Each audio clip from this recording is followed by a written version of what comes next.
Bakı ilgün gepleşigimize hoş geldin. Hoş bulduk Devlet Ağa. Selamun aleyküm ildeşler. Selamun aleyküm Devlet Ağa. Bakı inha şu Kızılalma Cemiyetini näme maksatda bilen kurdunuz we şol maksadyňyza ýetdiňizmi?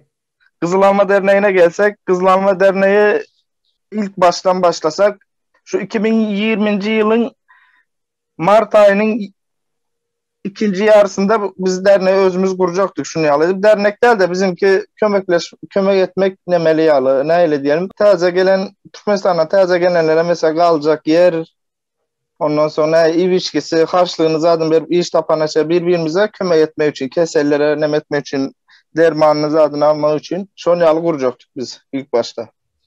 Son Kemine dostumuz geldi bir yerden.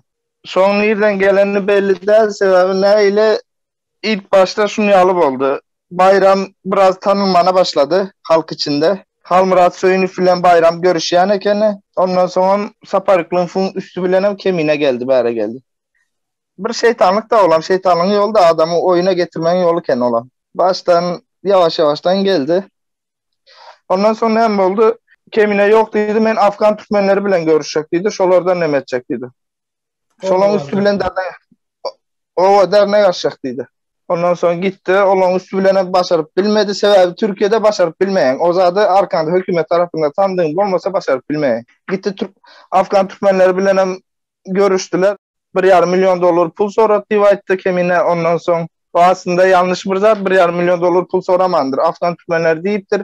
Pulunuz var mı? Bu işe giryen bolsanız kisenize pulu olmalı. Arkanızda finans ederyalı birisi olmalı deyiptir. Onu Kemine özüne alet edip kullandı sonra. Ondan sonra olmadı, bana can ettiler. Geldiler, yani görüştürdüm ben. Şimdi açılış nemesine geldik.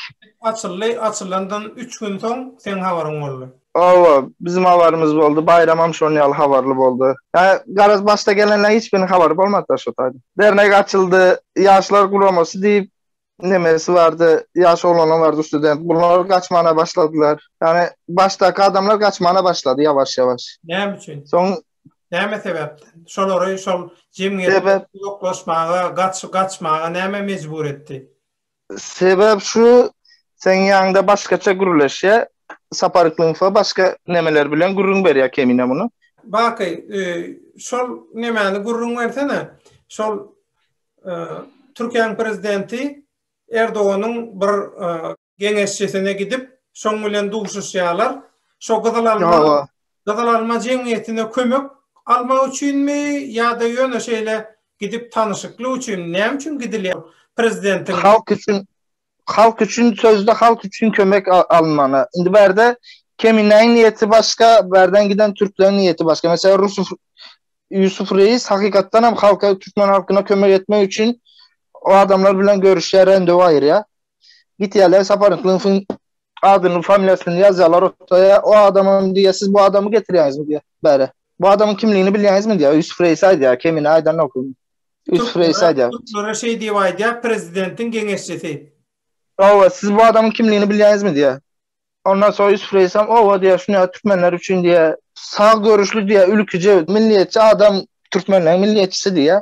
O genç ama diye ne milliyetçisi diye. Bu adam diye dolandırıcı diye. Pul için diye emezade diye. Bu diye Ruslara işleye diye. Biz diye bunu 2 gezek çağırdık diye Türkiye. Bu adam diye 2 gezekte de gelmedi şuradaydı. Şimdi diye Türkiye'ye girmek yasak bu adamı diye. Hava bakı inne bu Kızılalmaň ykbaly näme boldy? Kızılalma bitti, Kızılalma bir tek Kemine kaldı. Kemine'nin öz ayrışına göre Mart ayı geçse satacak. Afgan Türkmenlerine devredecek. Onam devredip bilmeye yöne.